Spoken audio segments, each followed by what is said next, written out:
Ya lo conté en los episodios históricos. Entre los años 1700 y 1500 a.C. llegaron de Irán una serie de pueblos indoeuropeos llamados arios, que se asentaron en la zona norte de la India y dieron origen a la tradición védica, la semilla de lo que conocemos como hinduismo. La religión hinduista es compleja porque no tiene una creencia totalmente unificada, sino que varía muchísimo de un lugar a otro. Un elemento muy común entre los hinduistas es la creencia en un ciclo de reencarnaciones infinito llamado samsara. Este ciclo se puede romper, tu alma se puede liberar, y a eso se le llamó moksha, mejor conocido como nirvana por los budistas. ¿Y cómo se llega a ese moksha? Pues a través del dharma, que viene a ser la ley verdadera y eterna, vivir de forma recta, con virtud y según la ley natural del cosmos. Mira, a ver si me quedan tranqui aquí, es que quiero tranqui. Para los hinduistas, el universo está regido por un orden racional y eterno, y para seguir ese dharma hay que adorar a los dioses, realizar ofrendas rituales y sacrificios. En ellos arrojaban frutas al fuego, flores o cereales mientras cantaban himnos. Creían que con ello estarían protegidos, tendrían buenas cosechas y estarían todo el día contentos. Mientras que para nosotros los occidentales el tiempo es lineal y regido por la causalidad, con un punto de partida, para ellos es cíclico, todo se repite una y otra vez gracias al dios creador Brahma, quien se encarga de que todo no se vaya a tomar por el culo. Otros dioses o devas importantes fueron Diauspitar, el padre celestial, y su esposa Prithvi, diosa de la tierra. Ambos eran los padres de Agni, dios del fuego, e Indra, dios de la lluvia, del rayo y de la guerra. La diosa Aditi también fue importante durante un tiempo, aunque luego se fue olvidando. Algo parecido pasó con su hijo Mitra, antiguo dios solar del alba de origen iranio.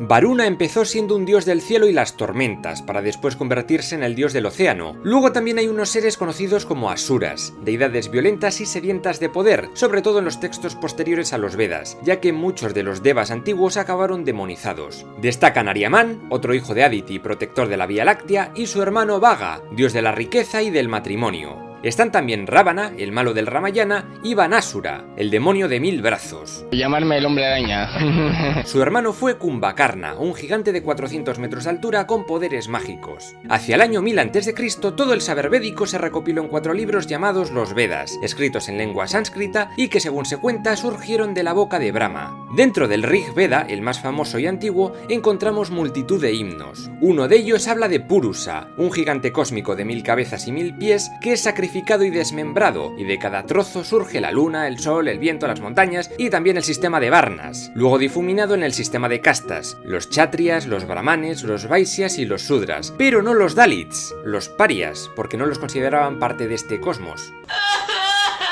También se habla del soma, una bebida hecha posiblemente con hongos alucinógenos o con marihuana que ayudaba a los brahmanes o sacerdotes hindúes a entrar en trance durante los rituales. Soma también era el nombre védico del dios Chandra, dios de la luna, quien al igual que Surya, el dios del sol, montaba en un carro volador con el que arrastraba el astro. Otros dioses fueron Kamadeva y Rati, la pareja de dioses del amor, armados con sendos arcos muy del rollo de Cupido. Por el año 600 a.C. se podría decir que la tradición védica evoluciona y llamamos a este periodo brahmánico, pues el dios Brahma se convierte en la divinidad absoluta y el poder de los brahmanes crece dentro del sistema de castas hasta alcanzar la cima. Ahora eran ellos los únicos encargados de los rituales y los sacrificios de animales. Además, en esta época también se escriben los primeros Upanishads, que significa sentarse cerca. ¿Y qué es esta movida? Pues si los Vedas y el Mahabharata son el colegio, los Upanishads serían la universidad. Es el primer gran acercamiento de esta religión a conceptos más filosóficos, que buscaban llegar a un plano superior de conocimiento espiritual. Aquí es cuando la figura del maestro o gurú cobra relevancia, y tú te sentabas junto a él y te enseñaba a meditar y a reflexionar sobre cuestiones muy locas que te dejaban con esta cara.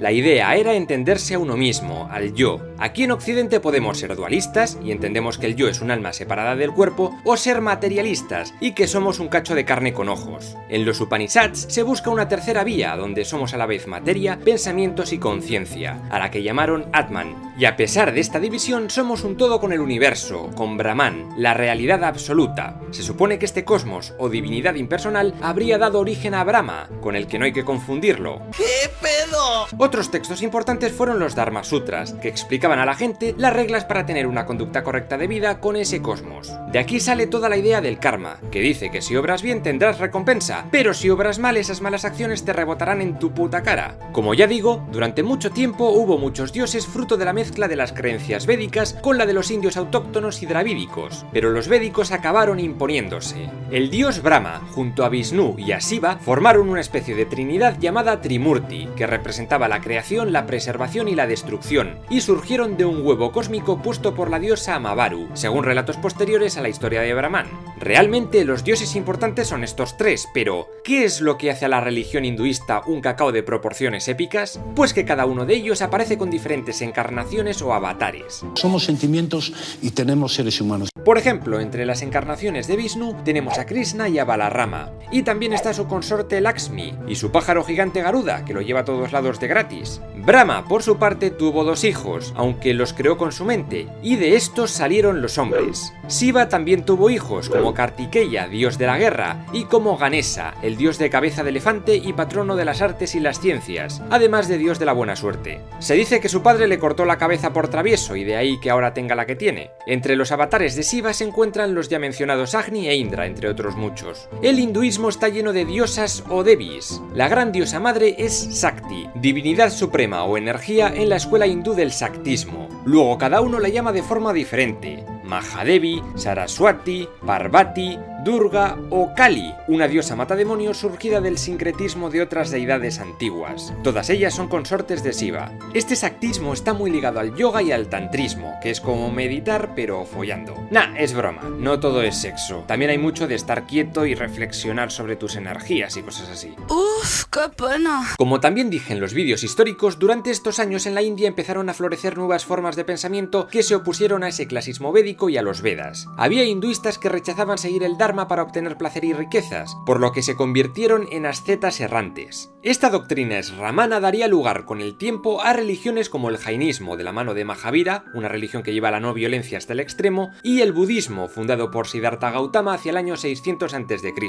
Al mismo tiempo surge en China el taoísmo y el confucianismo. De todo esto hablaré en el siguiente vídeo, ahora sigamos con los hinduistas. Para el año 200 a.C. se pusieron por escrito nuevos textos considerados sagrados. El más famoso sin duda fue el Mahabharata, una epopeya basada en una antigua guerra tribal a la que añadieron movidas místicas. Un texto dentro del Mahabharata es el famoso Bhagavad Gita, un resumen de las doctrinas hinduistas contado por el dios Krishna a Arjuna, quien no sabe si ir a la guerra a luchar contra familiares y amigos. Es famoso porque Krishna básicamente le dice que matar a la gente del otro bando no le va a traer mal karma, todo lo contrario, va a ser bueno para su alma porque es su deber. Además que nadie muere realmente, porque total, se reencarnan. Oh, claro, claro. Otro libro famoso es el Ramayana, que narra la aventura del príncipe Rama para rescatar a su amada Sita de las garras de Ravana, un demonio de Ceilán. Más historia, mitos y leyendas son narrados en los Puranas, donde se cuenta la creación del universo, del mundo, de la humanidad, el diluvio y las primeras grandes dinastías. Todo empieza con el huevo cósmico ya mencionado y el nacimiento de los primeros dioses. Brahma fue el creador del mundo, Vishnu su protector y Shiva su destructor, ya que al final de cada ciclo lo incendiaba todo y mandaba un diluvio gigantesco.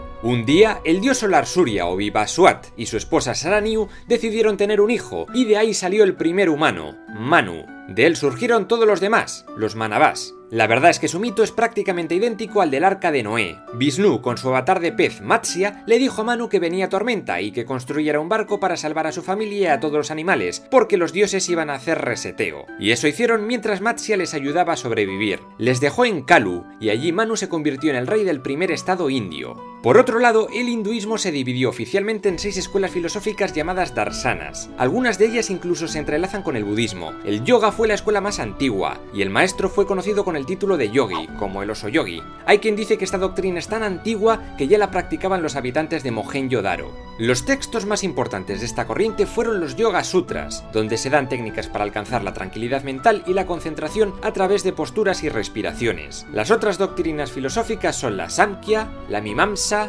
la Nyaya, la Vaisesika y finalmente la Vedanta, la más común en la actualidad, pero no voy a rayaros con lo que dice cada una. Lo importante es saber que este hinduismo fue evolucionando, dejando de centrarse tanto en mantener ese orden cósmico para enfocarse un poquito en liberarse de él, de esas ataduras, y alcanzar con ello armonía espiritual. De hecho, es por el año 500 después de Cristo cuando entre las tribus más sureñas y de clase más baja fueron surgiendo movimientos devocionales como el Bhakti. Este hinduismo light acercaba a la gente de a pie a los dioses sin intermediarios. Ahora eran los devotos quienes daban ofrendas a sus dioses, en contraposición de los dictámenes védicos que venían del norte. En estas pullas, el devoto metía la comida en la boca de una estatua del dios para que se la comiera, o le pintaba con colorines, le echaba flores. Vaya mierda. El culto de los Sikh, que comenzará hacia el siglo XV en Punjab, tomará muchos elementos de aquí. Antes he hablado de la doctrina Vedanta. Resulta que muchos indios estaban algo moscas porque parecía como que los Vedas y los Upanishads se contradecían entre ellos, así que muchos sabios se pusieron a reflexionar sobre toda esta movida. Y llegamos al año 800 después de Cristo, cuando el filósofo Adi Shankara funda la escuela hinduista Vedanta Advaita, que propone una filosofía no dualista. Solo hay una única realidad del universo, la de Brahman, que es todo, pero hay varias formas de conocerlo, que varía dependiendo de la gente, que lo ve con diferentes formas. Sin embargo, son meras ilusiones por nuestra manía de conceptualizarlo todo, pero no, todos somos uno con el cosmos. Así solucionaron un poco esas contradicciones. O yo lo suelto, si cuela, y si no me la pela. En fin, esto es básicamente el hinduismo, una religión de religiones, tan antigua como las civilizaciones humanas, y actualmente la tercera más extendida del mundo, y también una de las más complicadas de entender. Pero por si no has tenido suficiente, la semana que viene hablaré de la gran competencia de este hinduismo, el budismo. El objetivo de este canal es resumir toda la historia de la humanidad de principio a fin. Si te gusta, no dudes en suscribirte. Si te gusta mucho, no dejes de compartir los episodios en redes sociales. Y si directamente te flipa, puedes apoyar el canal en Patreon, donde tendrás acceso a material exclusivo y sorteos varios.